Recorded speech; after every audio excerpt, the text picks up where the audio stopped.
one of the printed programs, it says something really grand, like, I co-founded Critical Resistance with Angela Y. Davis. Angela and I were two of about 30 people who together started that abolitionist organization. So it wasn't just the two of us, and although I'm always pleased for my name to be linked with the great Angela Y. Davis's, there were a lot of other people involved. If I had the time, I would list them.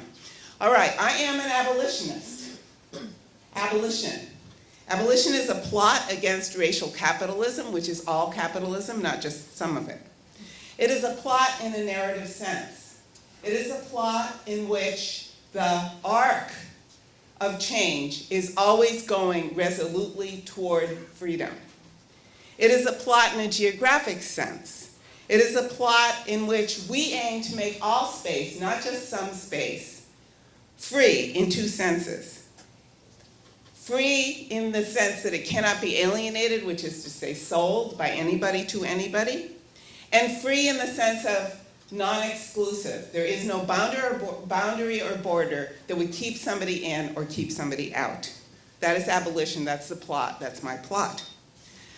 It is an internationalist impulse that is part of what many of us call the Black radical tradition, which is open for all. It's not just for Black people. I'm going to talk about the criminals, because your innocence will not save you, as Nancy's remarks should have indicated by now. And I will talk about a couple of actions that have happened in California recently to give meat to my observation. In the California state prisons, recently, over the last couple of years, at the same time that North Africa and West Asia were exploding into well-documented in the mainstream media in the USA uprisings, there was an uprising that was organized as a hunger strike. This uprising was organized by prisoners who are in indefinite detention inside prison. So they're already convicted, they're doing time, and then they're doing time indefinitely inside the prison. They're in a prison in the prison. They're in what's called the Security Housing Unit, which some of you might know about. It's a form of imprisonment that was innovated in the former West Germany, where in the absence of a death penalty, the forces of both state and corrections in West Germany were trying to figure out how to wipe out the Red Brigade. They had caught the Red Brigade, they had tried and convicted those people, but they couldn't execute them because they didn't have a death penalty. And the purpose of the SHU was to induce death in the people locked in it. And that is what it does, it makes people crazy. Everybody knows that it is a violation of human rights to keep anybody in solitary confinement for more than 15 days. And there are people who have been in the Security Housing Unit in California for 15 and more years, and they can never get out. There's one man I know I've talked to many times who's been in the hole since 1973. The prisoners in the Security Housing Unit are divided by race and region, and this is part of the deliberate plan by the California Department of Corrections to keep people apart inside. The department innovated this process not just as a reflection of the divisions outside, even though we know that the US is more segregated by race and class now than it was in 1960. They innovated this kind of division inside to break apart radical prisoner organizing that was the hallmark of prisons in the 1950s, 60s, and 70s, as many of you might know, either from memory or from study. And in dividing the prisoners into these groupings by race and region, they effectively established prison gangs inside and then fomented warfare between them. They did this, the Department of Corrections, in order to get the prisoners' minds off the oppressor, the guards, and onto each other. That plus television worked. It worked very well. So the prisoners have been in the hole now for decades and decades and decades. They put forward demands in, that their hunger strike was the force behind, asking for rather simple, straightforward things. They asked for a way to get out of indefinite detention without doing one of three things, which are the only way to get out now. You snitch, you parole, or you die. Right? They said, we don't want to snitch. Many of us will never parole. We're doing life. And we don't want to die in the hole. So give us a way to get out. They asked for adequate nutrition because as the prison system has grown and grown, it's figured out ways to squeeze, and it's totally public. It's totally public, it's totally public, write that down. It's figured out ways to squeeze resources out of the bodies of prisoners so that the resources that circulate through the prison will circulate mostly in the form of wages to both guard and non-guard staff, and to pay the utilities that keep those cities running, because the prison is a city. And the prisoners asked for some other things as well. The Department of Corrections cavalierly refused to meet the prisoners' demands and offered a counterproposal that was insulting at best. However, tens of thousands of prisoners throughout the California state system and some in systems beyond California joined the hunger strike in solidarity with those in the security housing unit. When the Department of Corrections response came out, the department, of course, then hunkered down for some kind of violent uprising. That's not what happened, not surprisingly.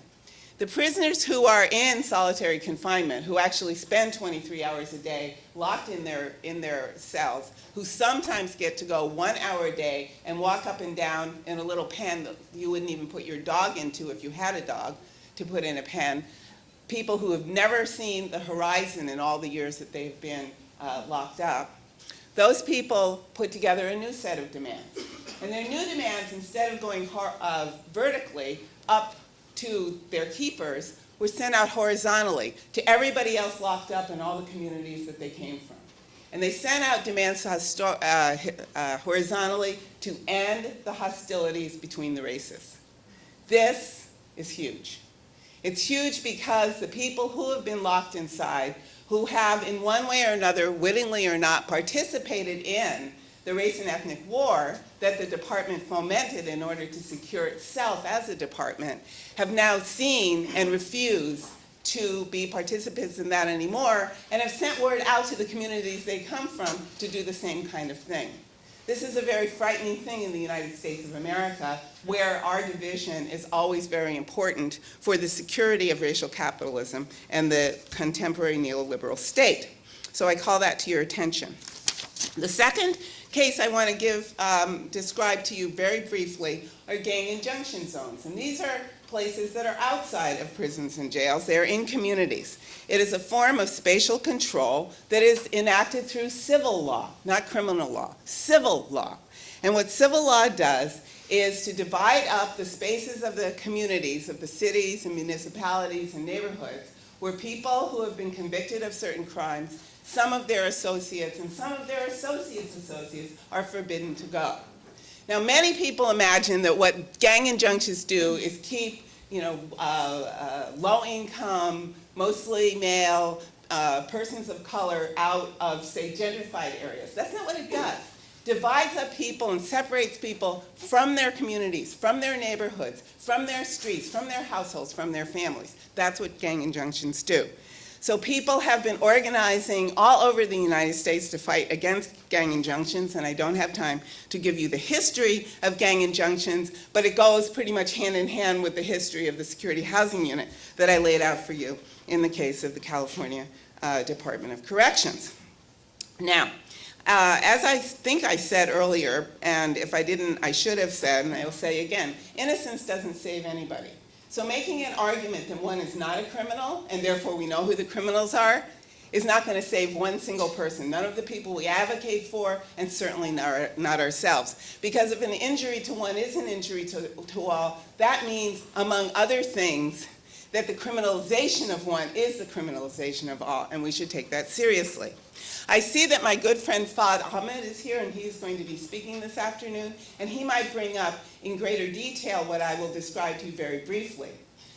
The New York City Terrorism Interdiction Unit, not unlike the Boston one that Nancy was describing, that unit, somebody inside that unit leaked to us on the outside a one-day brief from that unit to the chief of police, to Ray Kelly. On that one-day brief, one single day, it's 2008, right, Fahd? Like April something, 2008. It started with, in the wake of the acquittal of several police officers in the murder of Sean Bell. The police are to watch a certain independent black mosque. Then it goes through critical resistance, Desi's Rising Up Moving, the Gina 6, which is in Louisiana. It mentions by name a number of people in critical resistance and in other organizations. It goes on for 2.5 pages. And toward the end, the target is Muslim student organizations in the City University of New York, and particularly a vacation that a group of students took that one of the spies went along on, where they went upstate in New York, went rafting, prayed, and talked about religion. That's one day's report. So the connection between all of us and the impossibility of making a bright line between people who have been convicted of crimes and those who haven't should be apparent. Civil death stalks the land.